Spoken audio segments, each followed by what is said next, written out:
यहाँ पे हम समझ रहे हैं pre package insolvency resolution process. इसका मीनिंग हमने समझा। इसका मीनिंग क्या था कि कोई भी इसकी स्टैट्यूटरी डेफिनेशन हमारे पास नहीं है। अलग अलग जुरिडिक्शंस के अंदर इसको अलग अलग नाम से बोला जाता है। बेसिकली प्री पैकेज से ही हमें पता चल रहा है कि इसका मतलब क्या है कि जो क्रेडिटर और डेटर है वो पहले से ही मिल के प्लान कर रहे हैं कि हमारा जो रेजोल्यूशन प्रोसेस है वो रेजोल्यूशन प्लान जो है वो ये होगा, और उस प्लान के साथ ही वो अपनी एप्लीकेशन जो है वो सबमिट करते हैं किसके पास, जो ट्रिब्यूनल के अंदर जब वो फाइल कर रहे होते हैं। तो इसी को हम pre package insolvency resolution process बोलते हैं। क्यों बोलते हैं? क्योंकि हम पहले से ही अपने रेजोल्यूशन जो प्रोसेस है उसको हम डिसाइड करके फिर उसके बाद ट्रिब्यूनल के पास जा रहे हैं। अब इसके अंदर हमारे सेक्शन 54A से 54P कवर होता है किसका? आईबीसी का। तो उसको हमें देखना है कि किस सेक्शन के अंदर क्या बात बोली गई है। तो क्विकली हम देखते हैं कि किस सेक्शन में क्या बात बोली गई है। तो सबसे पहली बात तो इसके अंदर एप्लीकेशन कौन लगा सकता है। सबसेक्शन 1 बोलता है सेक्शन 54A का कि एप्लीकेशन हर एक कोई नहीं लगा सकता, सिर्फ कौन लगा सकता है? माइक्रो, स्मॉल और मीडियम एंटरप्राइज जो होते हैं वही लगा सकते हैं, जिनको section 7 subsection 1 of micro, small and medium enterprise development act के अंदर डिफाइन किया गया है। तो यानी कि सबसे पहली बात सिर्फ एमएसएमई जो होते हैं वही इसके अंदर एप्लीकेशन लगा सकते हैं pre package insolvency resolution process के अंदर। अब माइक्रो एंटरप्राइज कौन होते हैं? जिनकी कैपिटल इन्वेस्टमेंट अगर प्लांट एंड मशीनरी अगर हम देखें तो 1 करोड़ की थ्रेशोल्ड लिमिट है, इससे कम की होनी चाहिए। और या फिर कैपिटल टर्नओवर को अगर हम देखें तो 5 करोड़ से ज़्यादा की नहीं होनी चाहिए। यही चीज़ स्मॉल एंटरप्राइज के अंदर 10 और 50 की हो जाती है, और मीडियम के अंदर 50 और 250 की हो जाती है। तो अगर आप इस लिमिट के अंदर आ रहे हो then you are eligible to file the pre package insolvency resolution process, and if you are not coming under these limits then you are not eligible to get your pre-package insolvency resolution process to be followed। ठीक है, तो पहली चीज़ तो हमारी ये हो गई। दूसरी चीज़ होती है कि अगर आप ये करना चाहते हो, पेन काम करना बंद कर गया, 1 सेकंड लगेगा, तब तक ऐसे ही पढ़ते हैं। तो ये बोलता है कि अगर आपको इसके अंदर रहना है, सब सेक्शन 2 बोलता है सेक्शन 54A का कि अगर आपको इसके अंदर रहना है, यानी कि आप ये एप्लीकेशन फाइल करना चाहते हो, तो आपको क्या करना पड़ेगा? सबसे पहले तो आपको एक कॉर्पोरेट डेटर होना पड़ेगा, और आपको जो सेक्शन 4 है हमारे आईबीसी का उसके अंदर डिफॉल्ट कमिट कर देना चाहिए, होना चाहिए कि भाई आप कमिट कर चुके हो डिफॉल्ट। कौन सा डिफॉल्ट? जो सेक्शन 4 के अंदर दे रखा है, वो जो हम देखते हैं कि भाई आपका डिफॉल्ट की डेफिनेशन वहाँ पे पढ़ते हैं कि आपके अगेंस्ट कोई डेट हो, वो ड्यू हो चुका हो और उसकी डेट भी आ चुकी हो, and still you have not paid that date, then in that situation you are known to be as defaulter. तो आप डिफॉल्ट कमिट कर चुके हो सेक्शन 4 के अंडर। उसके साथ साथ आपको ये कंडीशंस भी फुलफिल करनी है, then only you are eligible to file insolvency pre package insolvency resolution process. तो पहली बात क्या होती है? पहली बात तो आप पहले से किसी pre package insolvency resolution process से ना गए हो, कि पहले से ही गए हो दोबारा फाइल कर रहे हो, या फिर जो कंप्लीटेड जो हमारा सीआईआरपी होता है उससे ना गए हो। कब? पिछले 3 साल के अंदर। उससे पहले गए हो तो कोई बात नहीं, पिछले 3 साल के अंदर आप इस प्रोसेस से नहीं गुजरे होने चाहिए। पहली चीज़ ये। दूसरा कि आपके ऊपर एट प्रेजेंट कोई सीआईआरपी नहीं चलना होना चाहिए नॉर्मल, या कोई भी आपके ऊपर सीआईआरपी प्रोसीडिंग नहीं चलनी होनी चाहिए। तो आप पहले से उसके अंदर हो, फिर ये क्यों फाइल कर रहे हो आप? ठीक है। तीसरी बात कि आपके ऊपर लिक्विडेशन का ऑर्डर पास नहीं होना चाहिए सेक्शन 33 वाला, और आप एलिजिबल होने चाहिए रेजोल्यूशन प्लान फाइल करने के लिए सेक्शन 29A के अंडर। तो आपको ये चारों चीज़ें फुलफिल करनी है, तभी आप एमएसएमई अगर हो तो आप यहाँ पे आ सकते हो pre package insolvency resolution process के लिए। इसके अलावा और भी कंडीशंस दी गई हैं, जैसे कि अगर आप फाइनेंशियल क्रेडिटर हो, ठीक है, अगर आप यहाँ पे आप आ रहे हो अपने कॉर्पोरेट डेटर के साथ मिल गए, आप पहली बात तो रिलेटेड पार्टी नहीं होने चाहिए उसके, और साथ ही साथ आप जब ये एप्लीकेशन फाइल करोगे, जब भी आप ये यहाँ पे फाइलिंग करोगे, तो आपको इंसॉल्वेंसी प्रोफेशनल का नेम जो है वो भी प्रपोज करना है कि हमारा जो आईपी है वो ये व्यक्ति होगा, कि ये pre package insolvency resolution process को करेगा। और साथ ही साथ यहाँ पे जो फाइनेंशियल क्रेडिटर्स है वो कितने होने चाहिए? एटलीस्ट 66% होने चाहिए, जो भी वैल्यू है फाइनेंशियल डेट की उनके 66% होने चाहिए इस प्रपोजल को अप्रूव करने के लिए। जैसे वहाँ पे होता था नॉर्मल, वही चीज़ यहाँ पे इन्होंने दे रखी है। और अगर मिनिमम डिफ़ॉल्ट की बात करें कि आपको अगर यहाँ पे फाइल करना है, वहाँ पे जैसे 1 करोड़ का है, यहाँ पे मिनिमम डिफ़ॉल्ट 10 लाख रुपीज़ का होना चाहिए, तभी आप इसके अंदर आ सकते हैं, अदरवाइज आप नहीं आ सकते। तो यहाँ अगर कोई एमएसएमई है और वो 10 लाख से ऊपर का डिफ़ॉल्ट कर रही है, then you can use these provisions of IBC section 54A to section 54P of Indian Penal Insolvency Bankruptcy Code 2016, provided that where corporate debtor does not have any financial creditor not being a related party, the proposal and approval under this clause shall be provided by such persons as may be specified। कि नहीं है तो फिर जैसे बताएंगे operational creditor जैसे करते हैं उस तरीके से करेंगे उनका वो प्रोसेस करके। तो ये हो गई आपकी 5वीं बात कि आपको ये फुलफिल करनी है। उसके बाद जो मेजॉरिटी ऑफ डायरेक्टर्स हैं या पार्टनर्स हैं कॉर्पोरेट डेटर के एज अ केस में भी हैव मेड अ डिक्लेरेशन, उनको क्या करना है, डिक्लेरेशन करना उनके लिए ज़रूरी है। वो डिक्लेरेशन देंगे कि जितनी भी चीज़ें हैं ना वो सारी चीज़ें पूरी हो रखी हैं। क्या डिक्लेरेशन देंगे कि जो कॉर्पोरेट डेटर है shall file an application for initiating pre package insolvency resolution process with definite time period not exceeding 90 days की जब ये फाइल कर रहे हैं उसके अंदर वो इनिशिएट कर देंगे pre package insolvency resolution process को 90 डेज के अंदर अंदर, यानी कि जब भी वो ये चीज़ कर रहे हैं उसकी वो डिक्लेरेशन दे रहे हैं कि हम 90 दिन के अंदर अपना प्रोसेस जो है वो स्टार्ट कर देंगे।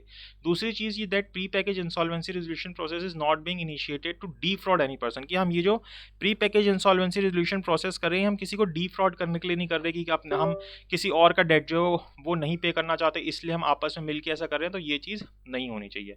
तीसरी चीज़ द नेम ऑफ IP जो है आपका propose and approve to be appointed as resolution process under clause E, और आपने उसको प्रपोज और अप्रूव कर दिया है। तो ये 3 चीज़ों की आपको डिक्लेरेशन देनी पड़ेगी। कौन डिक्लेरेशन देता है, जो डायरेक्टर्स होंगे या पार्टनर्स होंगे कॉर्पोरेट डेटर के, वो ये वाली डिक्लेरेशन ये तीनों चीज़ों की देंगे जिसके अंदर वो ये चीज़ मेंशन करेंगे। Then the member of corporate debtor have pass a special resolution, की जो मेंबर्स हैं कॉर्पोरेट डेटर्स के उनको एक स्पेशल रेजोल्यूशन पास करना पड़ेगा, या फिर कम से कम 3/4 जो पार्टनर्स होंगे उनकी मेजॉरिटी लेनी पड़ेगी ऑफ कॉर्पोरेट डेटर है pass resolution approving the filing of application for initiating pre package insolvency resolution process, की हम ये pre package insolvency resolution process करना चाहते हैं। तो आपको ये सारी कंडीशंस जो है 6-7 जो कंडीशन दे रखी हैं ये सारी फुलफिल करनी पड़ेगी, only then you are eligible to file pre package insolvency resolution process. तो यहाँ पे 3/4 है अगर आप पार्टनरशिप की बात करो, और नॉर्मली क्या है स्पेशल रेजोल्यूशन, तो स्पेशल रेजोल्यूशन में भी 3/4 मेजॉरिटी चाहिए होती है। तो आपको ये रेजोल्यूशन पास करना पड़ेगा, only then you are eligible. ठीक है, तो ये आपको पहले ये चीज़ें करनी पड़ेंगी। सबसे पहले MSME होने चाहिए हो, उसके बाद आप कॉर्पोरेट डेटर डिफॉल्ट कर जाने चाहिए सेक्शन 4 में, then you have to fulfil all this conditions ABCD 4 ये हो गई, 5 6 7 कंडीशंस आपको फुलफिल करनी है। देन सबसेक्शन 3 क्या बोलता है, अब जो कॉर्पोरेट डेटर है उनको क्या करना है, अप्रूवल लेनी है फाइनेंशियल क्रेडिटर से जो कि उसके रिलेटेड पार्टीज नहीं होने चाहिए, जिसके अंदर एटलीस्ट 66% जो है उनकी वैल्यू होनी चाहिए। जैसे अभी ऊपर पढ़ा था, तो 66% की कम से कम मेजॉरिटी होनी चाहिए for filing of N application for initiating pre package insolvency resolution process. तो आपको क्या करना है, इनकी अप्रूवल लेनी है, किसको, कॉर्पोरेट डेटर की। किसकी अप्रूवल लेनी है, फाइनेंशियल क्रेडिटर्स की। कितने फाइनेंशियल क्रेडिटर्स की, एटलीस्ट 66% की, कि हम इनिशिएट करना चाहते हैं pre package insolvency resolution process. फिर प्रायर टू सीकिंग अप्रूवल, और आप जब ये अप्रूवल ले रहे हैं उससे पहले आपको क्या करना पड़ रहा है, from financial creditor under subsection 3 the corporate debtor shall provide such financial creditor with, तो उनको इस अपने फाइनेंशियल क्रेडिटर्स को क्या देना पड़ेगा, डिक्लेरेशन देनी पड़ेगी, जो हमने पढ़ी सबसेक्शन 2 के अंदर ये वाली जो डिक्लेरेशन है ये देनी पड़ेगी, F वाली। Then special resolution refer to in clause G of subsection 2, जो हमने स्पेशल रेजोल्यूशन के बारे में पढ़ा यहाँ पे ये देना पड़ेगा। ठीक है, कि भाई हाँ हमारा रेजोल्यूशन पास हो गया है। एक बेस रेजोल्यूशन प्लान देना पड़ेगा जो कि कंफर्म कर रहा हो रिक्वायरमेंट सेक्शन 54K की, जो भी हम आगे पढ़ेंगे, और जो भी बाकी कंडीशंस है उनकी। Then such other information and document as be specified, तो अगर और कोई डॉक्यूमेंट बता रखे होंगे तो वो भी फाइल करने होंगे। तो ये 4 चीज़ें अप्रूवल लेने से पहले, जो सबसेक्शन 3 की अप्रूवल ली जा रही है कॉर्पोरेट डेटर के द्वारा फाइनेंशियल डेटर से, तो वो अप्रूवल लेने से पहले ये सारी चीज़ें फाइल करनी पड़ेंगी कि हमारे पास ये चीज़ें हैं, प्लीज़ हमें ये परमिशन दो और हम साथ मिलकर एक pre package insolvency resolution process करते हैं। तो ये हो गया आपका सेक्शन 54A। तो सेक्शन 54A आई होप आपको क्लियर होगा कि सिंपल सी बात है, MSME करेगी, यही बात बोली थी इसने कि MSME करेगी, डिफॉल्टर होने चाहिए, आपको ये सारी G तक कंडीशंस पूरी करनी है। देन आपको अप्रूवल लेना है फाइनेंशियल क्रेडिटर से 66% का, और इस अप्रूवल से पहले जो अगर आप कॉर्पोरेट डेटर हो तो आपको ये सारी चीज़ें अपने फाइनेंशियल क्रेडिटर्स को प्रोवाइड करनी है। यही 4 बातें इसके अंदर बोली गई है। देन हमारे पास आता है सेक्शन 54B जो कि हमें ड्यूटीज़ बताता है किसकी, रेजोल्यूशन प्रोफेशनल की।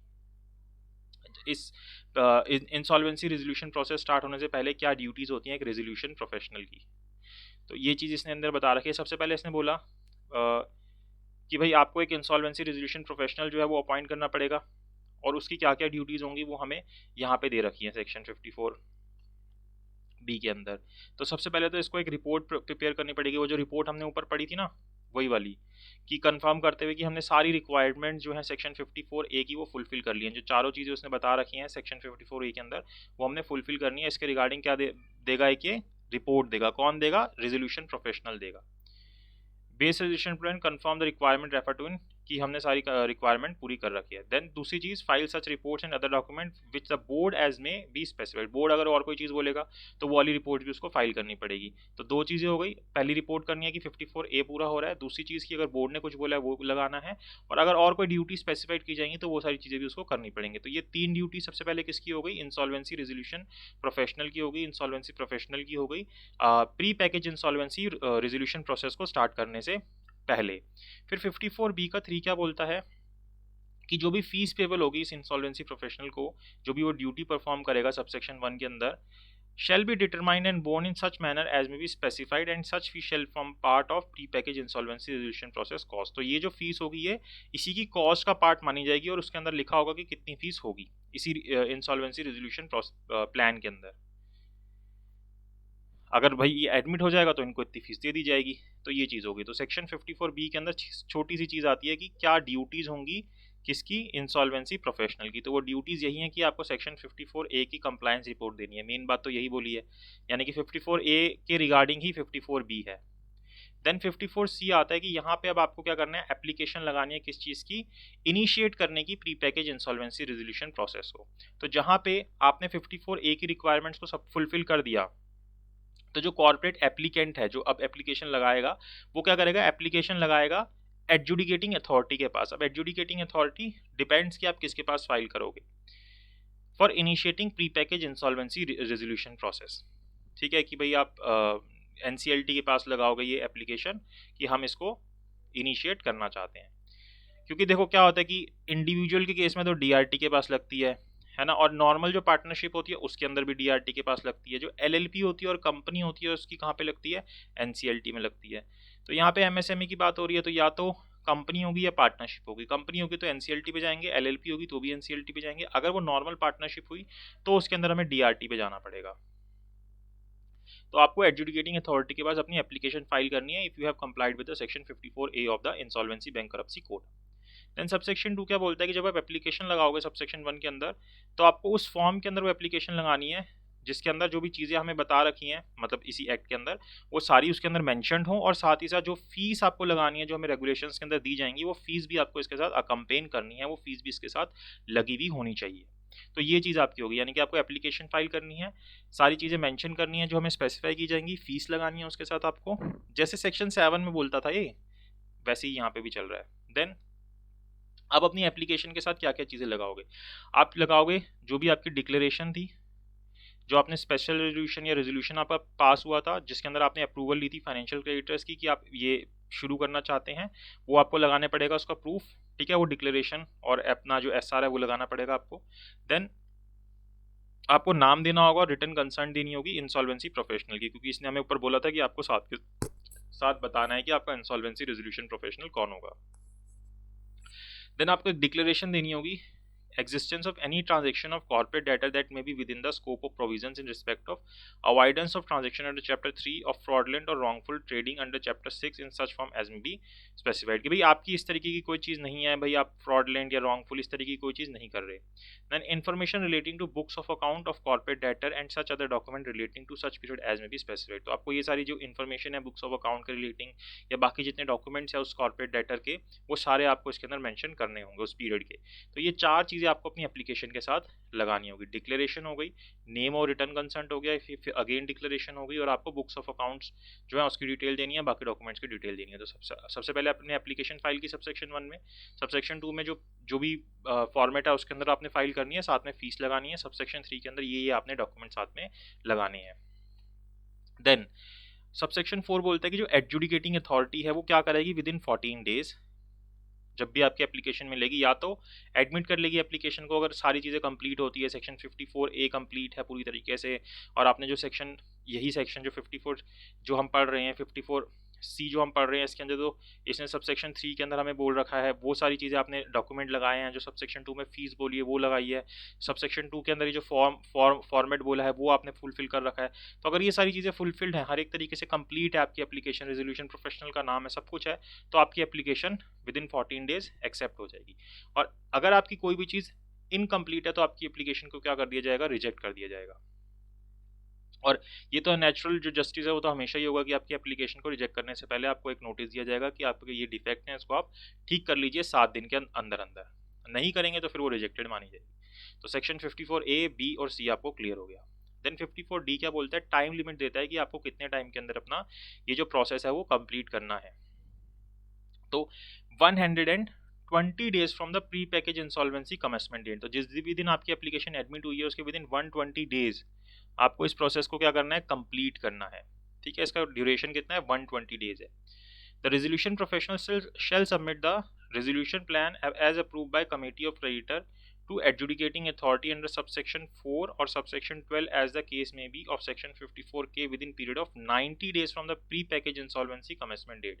तो जिस भी दिन ये आपका commencement हुआ है प्री पैकेज इंसॉल्वेंसी का, जब भी वो अप्रूव हुआ है उसके विद इन 90 डेज क्या करना पड़ेगा, जो आपका आईपी है, इंसॉल्वेंसी प्रोफेशनल है, उसको जो आपका रेजोल्यूशन प्लान है वो एडजुडिकेटिंग अथॉरिटी के सामने सबमिट करना पड़ेगा विद इन 90 डेज।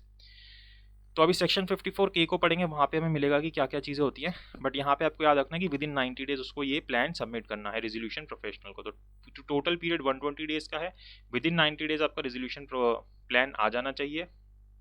और जहाँ पे कोई रेजोल्यूशन जो प्लान है वो अप्रूव नहीं होता कमेटी के द्वारा क्रेडिटर्स की, जो भी टाइम पीरियड दे रखा है सबसेक्शन 2 के अंदर यानी 90 डेज के अंदर, तो जो रेजोल्यूशन प्रोफेशनल है shall on the date of expiry of such time period file an application with the adjudicating authority for termination of pre-package insolvency resolution process in such form and manner as may be prescribed। तो बोलेगा भाई 90 दिन हो गए, IP जो है जाके adjudicating authority से बोलेगा हमें कोई रेजोल्यूशन प्लान नहीं बना, तो जो ये आपने इनिशिएट की थी प्री पैकेज इंसॉल्वेंसी जो आपने स्टार्ट की थी इसको आप क्या कर दीजिए, टर्मिनेट कर दीजिए, इसको खत्म कर दीजिए, नहीं हो रहा हमसे।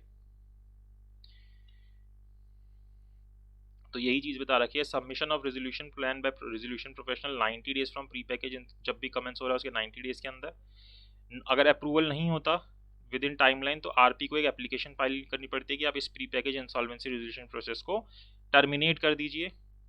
और कंप्लीट आपको कितने में करना है, अगर ये सारा प्रोसेस स्टार्ट होता है तो 120 डेज के अंदर, जब भी आपकी ये pre package insolvency resolution commence हो रहा है उसके विद इन 120 डेज आपको ये सारा कंप्लीट करना होता है। तो ये सेक्शन 54D के अंदर दिया है। तो आपको चार सेक्शन क्लियर हो गए। देन ई के ऊपर आते हैं। अब आपका मॉरेटोरियम जो है वो किस तरीके से डिक्लेयर होता है और पब्लिक अनाउंसमेंट कैसे होती है pre package insolvency resolution process के अंदर। तो ये क्या बोलता है कि जो एडजुडिकेटिंग अथॉरिटी है वो क्या करेगी, जब भी pre package insolvency commencement date होगी तो जो वो ऑर्डर करेगी इसकी एडमिशन का कि भाई हाँ हम एडमिट करते हैं सेक्शन 54C के अंदर की आपकी एप्लीकेशन को एडमिट किया जाता है, साथ ही साथ जो एडजुडिकेटिंग अथॉरिटी है, एनसीएलटी है, जो भी है वो क्या करेगी, मॉरेटोरियम को डिक्लेयर कर देगी। ठीक है, जो सेक्शन 14 के अंदर हम पढ़ते हैं कि भाई अब इसके ऊपर कोई भी और नई केस फाइल नहीं किए जा सकते, तो वो मॉरेटोरियम इसका शुरू हो जाएगा कि भाई अब इसके ऊपर कोई भी नहीं फाइल करेगा इस तरीके से। पहली चीज़ तो ये की जाएगी किसके द्वारा, एडजुडिकेटिंग अथॉरिटी के द्वारा, जिस भी दिन आपका कमेंसमेंट होगा प्री पैकेज इंसॉल्वेंसी प्लान का। दूसरी चीज़, अब रेजोल्यूशन प्रोफेशनल को अपॉइंट कर लिया जाएगा जिसको भी एप्लीकेशन के अंदर नाम दिया गया है, अगर उसके अगेंस्ट कोई डिसिप्लिनरी प्रोसीडिंग पेंडिंग नहीं है, और अगर कोई रिकमेंडेशन दी गई है बोर्ड के द्वारा, अगर कोई डिसिप्लिनरी प्रोसीडिंग पेंडिंग है उसके अगेंस्ट, तो फिर उस व्यक्ति को अपॉइंट किया जाएगा जो भी बोर्ड बोलेगा। ठीक है, तो इन दोनों में से किसी को आप रेजोल्यूशन प्रोफेशनल अपॉइंट कर लेंगे। देन साथ ही साथ आप क्या करेंगे, पब्लिक अनाउंसमेंट करेंगे कि भाई इसका जो है pre package insolvency resolution process जो है वो कमेंस होता है, और जो कि मेड बाय रेजोल्यूशन प्रोफेशनल किया गया in such form and manner as may be specified immediately after his appointment, की जैसे ही अपॉइंट होगा अब ये सारी चीज़ें स्टार्ट हो जाएंगी। और जो आरपी है, आरपी को क्या करना होता है, इसकी पब्लिक अनाउंसमेंट करनी होती है। जो बोल रहा है ना कि आरपी पब्लिक अनाउंसमेंट करेगा जैसे ही आपकी एप्लीकेशन एक्सेप्ट होगी और जैसे ही इसको अपॉइंट किया जाएगा, तो इसको कब करना होता है, with in 2 days of commencement of the process. जैसे ही प्रोसेस कमेंस होगा उसके विद इन 2 डेज ये अनाउंसमेंट करनी होती है, और फिर इसका ये मॉरेटोरियम भी स्टार्ट हो जाता है। The order of moratorium shall have effect from date of such order till the date on which pre-package insolvency resolution process period come to end। तो यहाँ से शुरू होगा जिस भी दिन आपका वो एक्सेप्ट हुआ है, और जिस दिन आपका ये pre package insolvency resolution process खत्म होगा उस दिन आपका साथ साथ मोरेटोरियम भी खत्म हो जाएगा। उसके बाद duties and powers of resolution professional during pre package insolvency process. अब क्या ड्यूटीज और क्या पावर्स होंगी जब आपका जो ये pre package insolvency resolution process जब चल रहा होगा वो, उस दौरान उसके पास क्या पावर्स होंगी रेजोल्यूशन प्रोफेशनल के पास। तो सबसे पहले ये ड्यूटीज़ दे रखी है और यहाँ हमें पावर्स दे रखी हैं। तो 54F के सबसेक्शन 2 के अंदर ड्यूटीज़ आती हैं और 54F के सबसेक्शन 3 के अंदर पावर्स आती हैं। तो क्या क्या हैं ये ड्यूटीज़ के अंदर?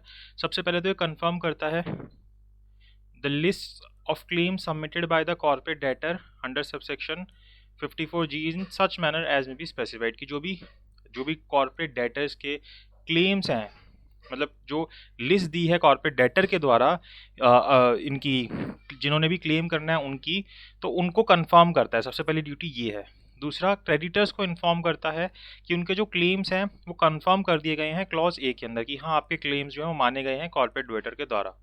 तीसरी चीज़, वो अपडेटेड लिस्ट को मेंटेन करता है इन क्लेम्स की, कि ये लोग जो हैं वो क्रेडिटर्स हैं। चौथी चीज़, monitor management of the affairs of the corporate debtors, की जितने भी कॉर्पोरेट डेटर्स के अफेयर्स होते हैं, जिस वक्त pre package insolvency resolution process चल रहा होता है, उस वक्त जितनी भी चीज़ें होंगी, किसी के साथ भी डील करना है, कुछ भी करना है, उन सारी चीज़ों को मॉनिटर करेगा कि किस तरीके से वो हो रही हैं। फिर उसके बाद पांचवी चीज़, इन्फॉर्म करेगा कमेटी ऑफ क्रेडिटर्स को in the event of breach of any obligation of the board of directors और पार्टनर्स, की अगर उनके द्वारा कोई ब्रीच ऑफ किसी भी ऑब्लिगेशन को किया गया होगा बोर्ड ऑफ डायरेक्टर के द्वारा या पार्टनर्स के द्वारा, अगर पार्टनरशिप है तो उसके बारे में वो इन्फॉर्म करेगा कमेटी ऑफ क्रेडिटर्स को। देन छठी चीज़, constitute committee of creditor and convene and attend all its meeting, तो एक COC बनाएगा वो कमेटी ऑफ क्रेडिटर, जैसे नॉर्मल प्रोसेस के अंदर होता है ऐसे यहाँ पे बनाएगा वो, और उनकी मीटिंग्स को कन्वीन करेगा और सारी मीटिंग्स को अटेंड भी करेगा।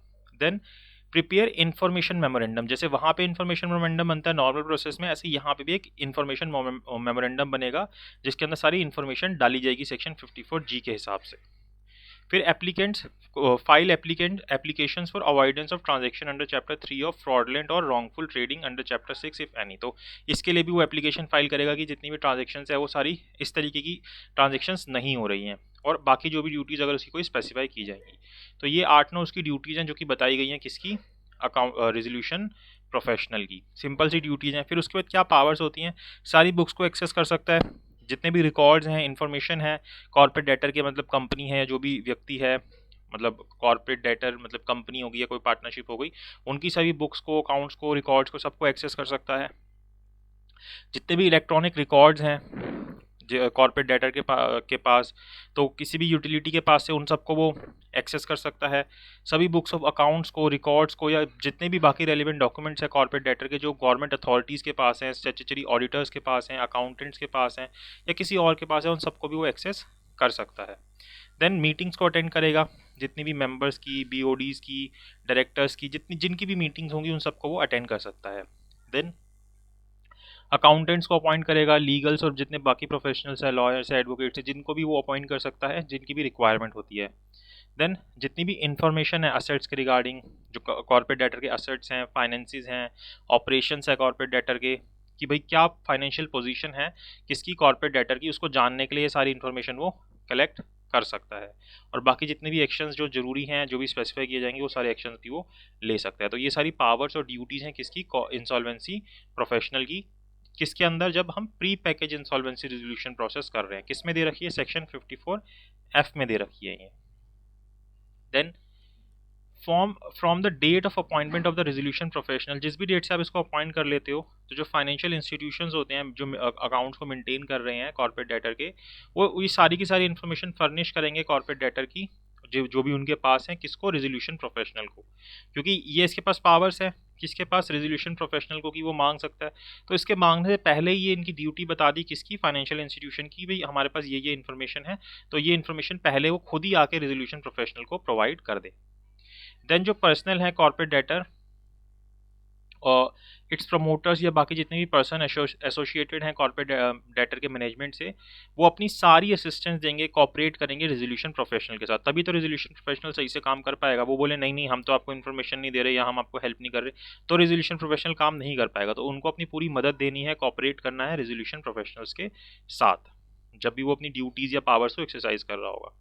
देन जो फीस है रेजोल्यूशन प्रोफेशनल की, या जो भी एक्सपेंसेस इनकर हो रहे होंगे उसके द्वारा pre package insolvency resolution process को करने के लिए, वो जो तरीका हमें बताया जाएगा उसी तरीके से हमें वो डिटरमाइन करने होंगे। तो कौन इस फीस को बियर करेगा, जो RP की होगी, जहाँ पे कॉर्पोरेट डेटर फेल हो जाएगा अपनी एप्लीकेशन के अंदर इस जो उसकी जो एप्लीकेशन फाइल की थी और उसकी वो एप्लीकेशन रिजेक्ट हो जाती है या वो प्रोसेस नहीं हो पाता, तो जो फीस पेबल होगी रेजोल्यूशन प्रोफेशनल को, वो सेक्शन 54B सबसेक्शन 3 के हिसाब से कॉर्पोरेट डेटर ही उठाएगा उस फीस को। The fees and expenses referred to in subsection 6 shall be borne in such manner as may be specified। तो ये सारी चीज़ें हमारी किसके रिगार्डिंग होगी, ड्यूटीज एंड पावर्स होगी किसकी, रेजोल्यूशन प्रोफेशनल की। Then list of claims and preliminary information memorandum section 54G, जिसके बारे में हम अभी पहले पढ़ रहे थे। तो प्रीलिमिनरी इंफॉर्मेशन मेमोरेंडम क्या है, जो सेक्शन 5 सबसेक्शन 23A के अंदर हमें बता रखा है कि प्रीलिमिनरी इंफॉर्मेशन मेमोरेंडम क्या होता है, एक memorandum submitted by the corporate debtor under clause B of subsection 1 of section 54G। तो अभी हम इसको देखते हैं, सबसेक्शन 1B के अंदर हमें क्या बता रखा है। तो उसके अंदर जो मेमोरेंडम सबमिट किया जाता है उसी को हम प्रीलिमिनरी इंफॉर्मेशन मेमोरेंडम बोलते हैं। तो ये वाला जो है ना, ये हमारा इंफॉर्मेशन मेमोरेंडम है। तो पहले देखते हैं क्या बोल रहा है कि जो कॉर्पोरेट डेटर है उसके लिए मैंडेटरी किया गया है कि वो 2 दिन के अंदर अंदर जब भी उसका प्री पैकेज इंसॉल्वेंसी जो प्रोसेस है वो कमेंस होगा, उसको रेजोल्यूशन सबमिट करना होगा, रेजोल्यूशन प्रोफेशनल का नाम सबमिट करना होगा, नहीं सॉरी, रेजोल्यूशन प्रोफेशनल को ये इन्फॉर्मेशन सबमिट करनी होगी। क्या क्या, द लिस्ट ऑफ क्लेम्स, जो इसने पहले बोला था कि ये सारे आपको देने हैं, जब ये इसकी ड्यूटीज थी कि ये लिस्ट ऑफ क्लेम्स, यहाँ पे देखा था ना हमने लिस्ट ऑफ क्लेम्स के बारे में, तो ये लिस्ट ऑफ क्लेम्स इसको यहीं पे मिलेंगे, ये इसकी ड्यूटीज़ है ना। तो ये लिस्ट ऑफ क्लेम्स को यहाँ पे दिए जाएंगे किसको, रेजोल्यूशन प्रोफेशनल को, कॉर्पोरेट डेटर के द्वारा। तो ये सारा काम कौन कर रहा है, कॉर्पोरेट डेटर कर रहा है, किसके लिए, रेजोल्यूशन प्रोफेशनल के लिए। तो कॉर्पोरेट डेटर रेजोल्यूशन प्रोफेशनल को लिस्ट ऑफ क्लेम्स देगा और उनकी सारी डिटेल भी देगा कि भाई कौन कौन व्यक्ति क्लेमेंट है हमारी कंपनी में, यानी क्रेडिटर्स कौन कौन है और उनकी क्या सिक्योरिटी इंटरेस्ट है, उन्होंने क्या गारंटी दे रखी है, ये सारी इन्फॉर्मेशन दी जाएगी कॉर्पोरेट डेटर के द्वारा रेजोल्यूशन प्रोफेशनल को। देन फिर एक प्रीलिमिनरी इंफॉर्मेशन मेमोरेंडम भी दिया जाएगा जिसके अंदर रेलिवेंट इन्फॉर्मेशन होंगी जो कि हमारे लिए इंपॉर्टेंट होंगी, जिसके चलते हम रेजोल्यूशन प्लान बना पाएंगे। इसी को हम क्या बोल रहे हैं, प्रीलिमिनरी इंफॉर्मेशन मेमोरेंडम भी बोल रहे हैं।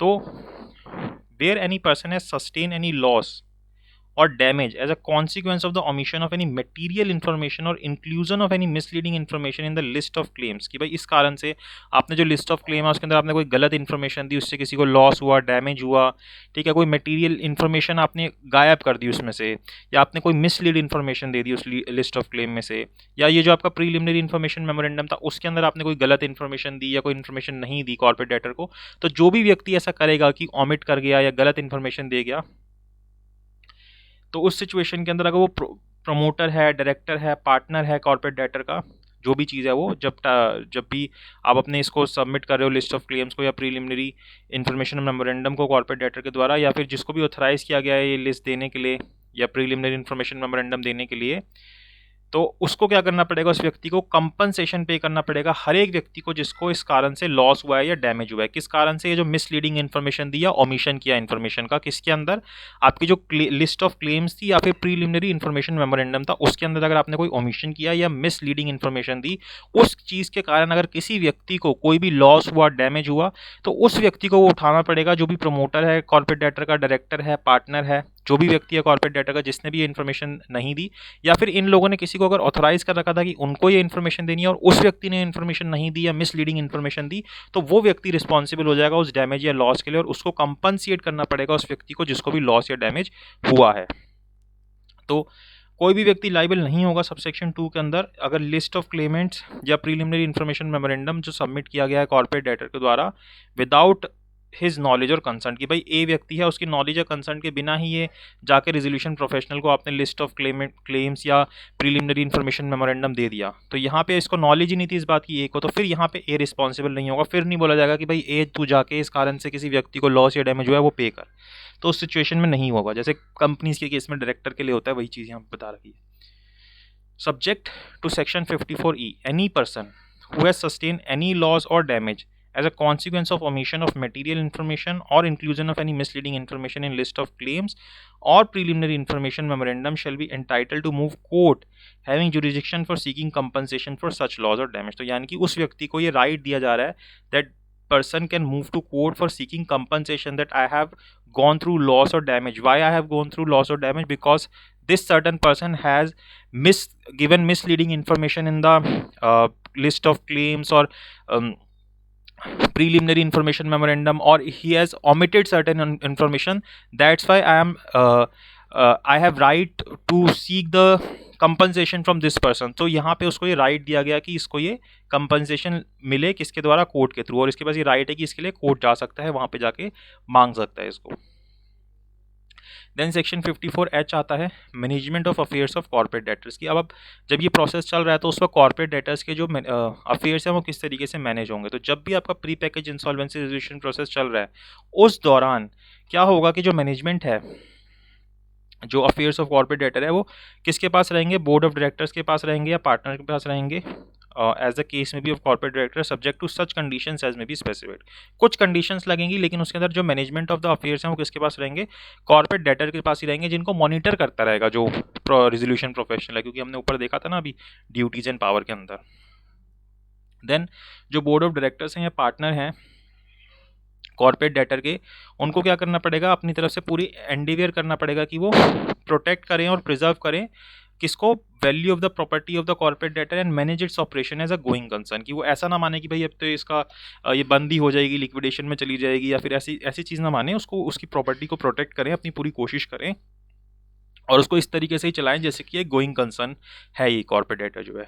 एंड जो प्रमोटर्स हैं, मेंबर्स हैं, बाकी पर्सनल्स हैं, पार्टनर्स हैं, जो भी हैं कॉर्पोरेट डेटर के, shall exercise and discharge their contractual और statutory rights and obligations in relation to corporate debtor subject to the provisions of this chapter and such other conditions as restrictions as may be prescribe. तो बाकी जितने भी लोग हैं जो जैसे normally promoter, member या पर्सनल पार्टनर अपनी कॉन्ट्रेक्चुअल ऑब्लिगेशंस को निभाते हैं, वो वैसे ही यहाँ पे अपनी ऑब्लिगेशंस को, राइट्स को निभाएंगे। ठीक है, ये चीज़ हमें 54H में दी थी।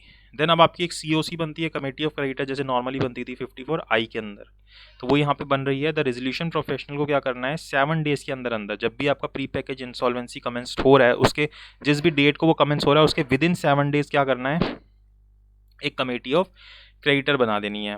वो कैसे बनेगी, क्योंकि अब लिस्ट ऑफ क्लेम्स कौन देगा, खुद कॉर्पोरेट डेटर देता है जो उसने ऊपर दिया था, तो उसी लिस्ट ऑफ क्लेम्स में से आपको क्या करना है, COC बना देनी है, कमेटी ऑफ क्रेडिटर्स बना देनी है। The first meeting of committee of creditors shall be held within 7 days of constitution of the committee of creditors। अब इनकी पहली मीटिंग कब हो जाएगी, जब भी ये बने हैं उसके विदिन 7 डेज इनकी फर्स्ट मीटिंग हो जाएगी। तो जो सेक्शन 21 हमने पढ़ा है इसके रिगार्डिंग पूरा की मीटिंग वगैरह कैसे होती है, क्या चीज़ें होती हैं, वो सारी यहाँ पे भी अप्लाई हो जाएंगी कमेटी ऑफ क्रेडिटर्स के ऊपर। तो यही बता रखा है कि आपकी फर्स्ट मीटिंग 7 दिन के अंदर हो जाएगी जब भी आपकी कमेटी बनी है, और आपको ये कमेटी कब बनानी है, 7 दिन के अंदर बनानी है जब भी आपका pre package insolvency commencement date है। तो ये दोनों चीज़ें ही 7 दिन के अंदर हो जानी चाहिए। फर्स्ट 7 डेज में ये, फिर जब भी आपकी बन गई है, मतलब जब भी वो हो गया है, कमेटी बन गई है, उसके 7 डेज में आपको मीटिंग कर देनी है अपनी फर्स्ट मीटिंग। तो ये चीज़ हमें 54I के अंदर दे रखी है। देन जे आता है, क्या बोलता है कि जो आपका मैनेजमेंट है, मतलब जो कॉर्पोरेट डेटर का मैनेजमेंट है, वो आपको रेजोल्यूशन प्रोफेशनल को किस तरीके से वेस्ट करना है, उनके हाथों में किस तरीके से आएगा। तो ये बोलता है कि where the committee of creditors, जहाँ पे जो एक खुद COC है, किसी भी टाइम के ऊपर जब pre package insolvency resolution process का पीरियड चल रहा है, वो वोट कर सकते हैं, वो वोटिंग करेंगे, कम से कम उसके अंदर 66% जो है वोटिंग शेयर आपके फेवर में वोट करे, और क्या रिजॉल्व करे कि जो मैनेजमेंट है कॉर्पोरेट डेटर का, वो रेजोल्यूशन प्रोफेशनल के पास आ जाना चाहिए। अदरवाइज जनरली तो हमने ऊपर अभी पढ़ा कि वो नॉर्मली किसके पास रहेगा, वही बोर्ड ऑफ डायरेक्टर्स जितने भी लोग हैं उनके पास ही रहेगा। लेकिन अगर COC वोट करके बोलते हैं एटलीस्ट 66% की नहीं इसका मैनेजमेंट जो है वो रेजोल्यूशन प्रोफेशनल के पास होना चाहिए, तो then it will come in the hands of the resolution professional. The resolution professional shall make an application for this purpose to adjudicating authority. जब वो ऐसा रिजॉल्व कर देंगे कमेटी ऑफ क्रेडिटर्स, तो फिर जो आपका रेजोल्यूशन प्रोफेशनल है वो जाएगा एडजुडिकेटिंग अथॉरिटी के पास, यानी NCLT के पास, और बोलेगा कि कमेटी ऑफ क्रेडिटर ऐसा ऐसा चाहते हैं। फिर anything to the contrary contains the provisions of, फिर वो जितनी भी चीज़ें हैं मॉरिटोरियम की, जो भी चीज़ें हैं वो सारी की सारी यहाँ पे अप्लाई होती जाएंगी। सेक्शन 17 जो हमने सेक्शन 18 पढ़ा है, जो IRP की ड्यूटीज़ देखते हैं, वो सारी चीज़ें यहाँ पे अप्लाई हो जाएंगी आपकी। देन 54K आता है consideration and approval of resolution plan. तो आपका कंसीडरेशन क्या रहेगा और आपका किस तरीके से जो रेजोल्यूशन प्लान है वो अप्रूव होगा। तो जो कॉर्पोरेट डेटर है उनको अपना बेस रेजोल्यूशन प्लान, क्योंकि यहाँ पे आप प्री पैकेज होता है, जो पहले से आपको एक अपना रेजोल्यूशन प्लान तो देना ही पड़ेगा ना, तो वो base resolution plan section 54A के अंदर आपको देना पड़ेगा रेजोल्यूशन प्रोफेशनल को विद इन 2 डेज। जब भी आपकी कमेंसमेंट डेट है, जैसे आपने आज जब अपना फाइल किया था और आपका वो कमेंस हो गया, एक्सेप्ट हो गई एप्लीकेशन, तो इसके विद इन 2 डेज आपको क्या करना है, अपना जो आपका बेस रेजोल्यूशन प्लान था कॉर्पोरेट डेटर को, किसको देना है, रेजोल्यूशन प्रोफेशनल को देना है। और वो रेजोल्यूशन प्रोफेशनल क्या करेगा, उसको कमेटी ऑफ क्रेडिटर्स के अंदर प्रेजेंट करेगा कि देखो ये जो है ये लेके आए थे आप लोग, ये आपका रेजोल्यूशन बेस रेजोल्यूशन प्लान था। अब जो कमेटी ऑफ क्रेडिटर्स है वो क्या कर सकते हैं, provide the corporate debtor an opportunity to revise the base resolution plan. उससे बोल सकते हैं कि यार ठीक है, हम माने थे इस बात में, लेकिन आप इसको रिवाइज कर लो और हम इसके अंदर ये चीज़ें जाते हैं। या फिर invitation of prospective resolution applicants under subsection 5 as a case may be, या फिर वो बोलेंगे कि भाई इसके लिए ना आप मंगा लो रेजोल्यूशन, जैसे आप नॉर्मल में मंगाते हो ऐसे इसके लिए आप मंगा लो। फिर सबसेक्शन 3 बोलता है the resolution plans and base resolution plan, जो भी एक रेजोल्यूशन प्लान है आपके, जो भी आपके पास आए हैं, जो आपने इन्वाइट किए थे, और जो आपका बेस वाला रेजोल्यूशन प्लान था वो आपको सबमिट करना है। और वो जो भी आपकी सेक्शन 30 की जो हमारी रिक्वायरमेंट्स होती हैं सबसेक्शन 1 और सबसेक्शन 2 की, उनको कंफर्म करना चाहिए, ये ज़रूरी है आपके लिए। तो वो सारी की सारी चीज़ें यहाँ पे अप्लाई हो जाएंगी कि आपके रेजोल्यूशन प्लान में ये होना चाहिए, ये होना चाहिए, वो सारी चीज़ें आपकी पूरी होनी चाहिए। ठीक है, रिक्वायरमेंट ऑफ रेजोल्यूशन प्लान क्या होती है, जो सेक्शन 29A के अंदर दे रखी है, आपको ये सारी चीज़ें फाइल करनी होती है और आपको साथ में एक एफिडेविट लगाना होता है जिसके अंदर आपको सेक्शन 29A की जो बातें हैं वो मेंशन करनी होती है। तो रिक्वायरमेंट्स क्या है कि आप उसके अंदर जो इंसॉल्वेंसी रेजोल्यूशन है उसकी पेमेंट के बारे में ज़रूर बताओगे कि उसका ये कॉस्ट लगी थी इस प्रोसेस को करने में, तो उसकी पेमेंट इस तरीके से होगी। अब अपने ऑपरेशनल क्रेडिटर्स को इस तरीके से पे करोगे जो कि कम एटलीस्ट इतना होना चाहिए कि भाई अगर लिक्विडेशन हो तो लिक्विडेशन में इतना पैसा मिल जाएगा, तो ऑपरेशनल क्रेडिटर बोलेगा मैं तो लिक्विडेशन ज़्यादा बढ़िया चाहूँगा, तो जो लिक्विडेशन में मिलेगा उतना एटलीस्ट यहाँ पे भी मिलना चाहिए ऑपरेशनल क्रेडिटर को। तो ये सारी चीज़ें वही जो सेक्शन वहाँ 30 में है वही चीज़ें यहाँ पे बता रखी हैं कि provide for the management of affairs of corporate debtor after approval of resolution plan, की जब रेजोल्यूशन प्लान अप्रूव हो जाएगा तो उसके बाद किस तरीके से मैनेजमेंट को कौन, अफेयर्स को कौन संभालेगा, implementation and supervision of resolution plan किस तरीके से होगा, कैसे आप इसको इम्प्लीमेंट करोगे, कैसे इसको सुपरवाइज किया जाएगा, कोई भी जो लॉ है उसको कॉन्ट्रवीन नहीं करना चाहिए आपका रेजोल्यूशन प्लान, और जो भी आपकी कंडीशन स्पेसिफाई की गई है, रिक्वायरमेंट स्पेसिफाई की गई है बोर्ड के द्वारा, वो सारी फुलफिल होनी चाहिए। तो ये आपका रेजोल्यूशन प्लान में सारी चीज़ें होनी चाहिए। फिर जो आपके कमेटी ऑफ क्रेडिटर्स हैं वो क्या कर सकते हैं, जो आपका बेस रेजोल्यूशन प्लान था जो आप ओरिजिनली आपने दिया था उसी को अप्रूव कर सकते हैं और बोल सकते हैं कि ठीक है इसको एडजुडिकेटिंग अथॉरिटी के पास सबमिट कर दो if it does not impair any claims owed by the corporate debtor to its operational creditors. तो जहाँ पे अगर कोई दिक्कत नहीं है तो उसको सबमिट करवा लिया जाएगा। लेकिन जहाँ पे कमेटी ऑफ क्रेडिटर्स जो है अप्रूव नहीं करते बेस रेजोल्यूशन प्लान को सबसेक्शन 4 के अंदर, या फिर जो बेस रेजोल्यूशन प्लान है वो इम्पेयर कर देता है किसी क्लेम को जो कि कॉर्पोरेट डेटर के द्वारा ऑपरेशनल क्रेडिटर को पे होना है, तो उस सिचुएशन के अंदर the resolution professional shall invite prospective resolution applicants to submit resolution plan. तो फिर जैसे नॉर्मली बुलाई जाती हैं, एप्लीकेंट से मांगा जाता है कि भाई लाओ आपके पास क्या क्या प्लान्स है, आप दो अपने प्रोस्पेक्टिव रेजोल्यूशन प्लान्स, तो वो फिर मांगे जाएंगे किसके द्वारा, रेजोल्यूशन प्रोफेशनल के द्वारा। फिर जो रेजोल्यूशन एप्लीकेंट्स होंगे जो अपने रेजोल्यूशन प्लान्स को सबमिट करेंगे, जो उनको बोला गया कि आपसे इनवाइट करते हैं कि आप अपने सबमिट करो ये resolution plans, shall fulfil such criteria as may be laid down by the resolution professional. तो उनको भी अगर कोई क्राइटेरिया रखा गया रेजोल्यूशन प्रोफेशनल के द्वारा कि आपको ये चीज़ें फुलफिल करनी है, कमेटी ने ये बातें बोली है, तो उनको वो सारी चीज़ें फुलफिल करनी पड़ेंगी। The resolution professional shall provide the resolution applicant. तो ये रेजोल्यूशन प्रोफेशनल की ड्यूटी है कि वो रेजोल्यूशन एप्लीकेंट्स को क्या प्रोवाइड करेगा, the basis for evolution of resolution plan for the purpose of subsection 9, की क्या बेसिस है, किस बेसिस पे वो देखेगा कि आपकी जो आपने जो प्लान दिया है वो सही है या नहीं है, तो उसका बेसिस क्या होगा वो बताएगा वो उनको। The relevant information refer to in section 29, की जो भी सेक्शन 29 की इन्फॉर्मेशन है वो सारी डिस्क्लोज की जाएंगी और वो सारी की सारी चीज़ें यहाँ से अप्लाई हो जाएंगी। The resolution professional shall submit shall present the committee of creditors for its evolution resolution plan. अब भाई आपने मंगाए थे तो अब इनको सीओसी के सामने सबमिट करो, तो ये रेजोल्यूशन प्रोफेशनल वो जितने भी प्लान हैं उनको सबमिट करेगा उनके सामने। फिर जो कमेटी ऑफ क्रेडिटर्स हैं वो इवेल्यूएट करेंगे कि भाई कैसा रेजोल्यूशन प्लान है जो प्रेजेंट किया गया है रेजोल्यूशन प्रोफेशनल के द्वारा, और उनमें से जो सा उनको सबसे सही लगेगा कमेटी ऑफ क्रेडिटर्स को, उनको वो सिलेक्ट कर लेंगे कि हाँ ये वाला जो है वो सही लग रहा है हमको। फिर जहाँ पे जो भी उन्होंने क्राइटेरिया ले डाउन किया था उस बेसिस पे, तो जो कमेटी ऑफ क्रेडिटर है वो डिसाइड करेंगे कि जो रेजोल्यूशन प्लान सिलेक्ट किया गया है सबसेक्शन 9 के हिसाब से वो सिग्निफिकेंटली बेटर है बेस रेजोल्यूशन प्लान से। भाई बेस रेजोल्यूशन प्लान आपका अच्छा है और ये वाला बेकार है तो क्या ही फायदा, फिर तो बेस रेजोल्यूशन प्लान को पकड़ो। तो आपको ये देखना पड़ेगा कि जो आपका बेस रेजोल्यूशन प्लान है उससे अच्छा होना चाहिए आपका जो नया आपने जो अब लोगों से मंगवाया था, एप्लीकेट से मंगवाया था, हमें ये वाला चाहिए, तो आपका वो वाला जो नया रेजोल्यूशन प्लान है वो बेटर होना चाहिए। देन जहाँ पे आप रेजोल्यूशन प्लान को सिलेक्ट कर रहे हो सबसेक्शन 9 के अंदर जो भी आपने किया, is not considered for approval और does not fulfil the requirement of subsection 10। अगर मान लो वो इस चीज़ को फुलफिल नहीं कर रहा कि वो बेस रेजोल्यूशन प्लान से अच्छा नहीं है, it shall compete with base resolution plan in such manner and subject to such conditions as may be specified and one of them shall be selected for approval under subsection 12। तो अब आपको उसको compete करवाना पड़ेगा कि देखो इसमें ये था, इसमें ये था, इसमें ये चीज़ बेटर है, ये चीज़ बेटर है, फिर उन दोनों में से एक को आपको चूज करना पड़ेगा।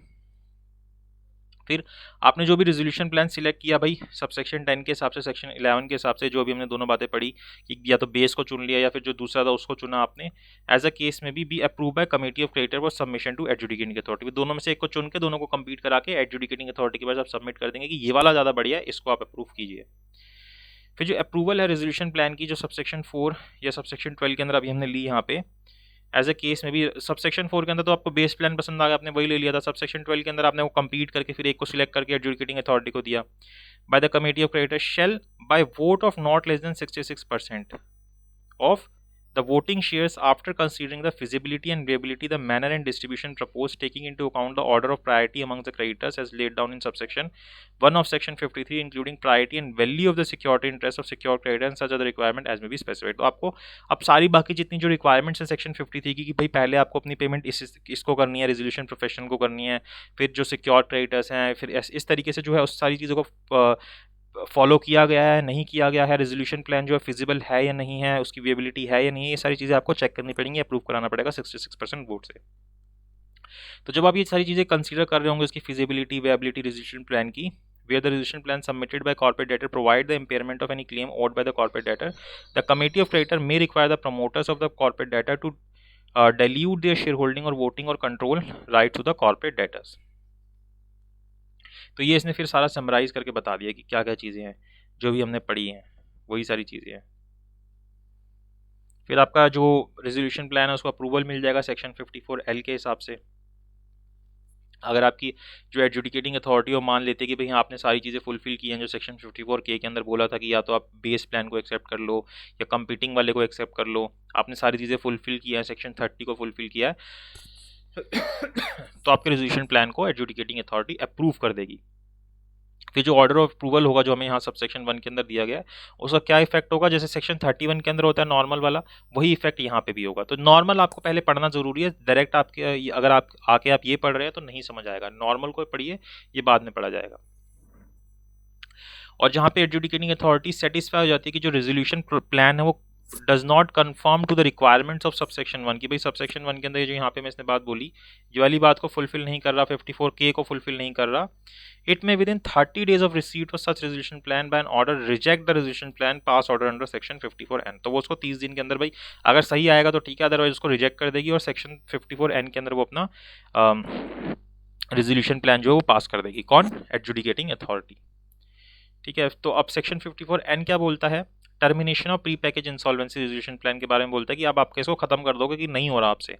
तो जहां पे रेजोल्यूशन प्रोफेशनल फाइल करते हैं एप्लीकेशन एडजुडिकेटिंग अथॉरिटी के पास, सबसेक्शन 12 वाली जो सेक्शन 54K की अभी हमने पढ़ी या सबसेक्शन 3 वाली 54D की जो हमने पढ़ी है सेक्शन 54D की, तो जो एडजुडिकेटिंग अथॉरिटी है 30 दिन के अंदर अंदर उस एप्लीकेशन के क्या कर सकती है, pre package insolvency resolution process को टर्मिनेट कर सकती है। ठीक है, और साथ ही साथ क्या कर सकती है, प्रोवाइड कर सकती है कि किस तरीके से आपको अपनी प्रोसीडिंग्स को कंटिन्यू करना है, जो भी आपकी बाकी चीज़ें उनको अवॉइड करते हैं, जो चैप्टर 3 है उसको अवॉइड करते हैं, वो फ्रॉड वगैरह वाली जो चीज़ें आती हैं उसको अवॉइड करते हुए अगर कोई है तो। और जहाँ पे रेजोल्यूशन प्रोफेशनल जो है at any time after pre-package resolution insolvency commencement date but before approval of resolution plan under subsection 4A intimates the adjudicating authority of the decision that committee of creditors approved by vote of 66% the voting shares to terminate the pre-package insolvency resolution plan। तो वहाँ पे वो खुद ही कर देंगे भाई, जब आपका एक कमेंस हुआ pre package insolvency resolution process और अभी आपका कोई अप्रूव नहीं हुआ था कोई प्लान, इस बीच में ही अगर कमेटी ऑफ क्रेडिटर 66% वोट से बोलते हैं कि भाई हम चाहते हैं कि ये टर्मिनेट हो जाए, तो फिर वहाँ पे जो आरपी है वो आके खुद ही बता देगा एडजुडिकेटिंग अथॉरिटी को कि इसको टर्मिनेट करने के लिए बोल रहे हैं। तो वहाँ पे वो एडजुडिकेटिंग अथॉरिटी कुछ नहीं सोचेगी और इस प्रोसीडिंग को क्या कर देगी, टर्मिनेट कर देगी। तो एक तो सबसेक्शन 1 के हिसाब से टर्मिनेट करेगी कि भाई आपके पास रेजोल्यूशन प्लान आ ही नहीं रहा, तो 30 दिन के अंदर वो वैसे ही उसको टर्मिनेट कर देगी। दूसरा, आप खुद ही कह रहे हो रेजोल्यूशन प्लान आने से पहले ही कि आप इसको टर्मिनेट करना चाहते हो, तो वहाँ पे इसको टर्मिनेट कर दिया जाएगा। और अगर इसको टर्मिनेट कर दिया जाता है तो आरपी का जो खर्चा है वो सारा कौन उठाएगा, जो कॉर्पोरेट डेटर होगा। Where adjudicating authority passes under subsection 1, the corporate debtor जिसका होने वाला था प्रोसेस, वो पूरा खर्चा उठाएगा, जो भी कॉस्ट हुई है उसकी। Pre package insolvency resolution process की जितना खर्चा है वो सारा कॉर्पोरेट डेटर उठाएगा, वहां पे फाइनेंशियल क्रेडिटर से कुछ नहीं बोलेंगे। Then initiation of corporate insolvency resolution process, और इनिशिएशन कैसे होगा वो हम देख रहे हैं यहाँ पे सेक्शन 54A(O) के अंदर।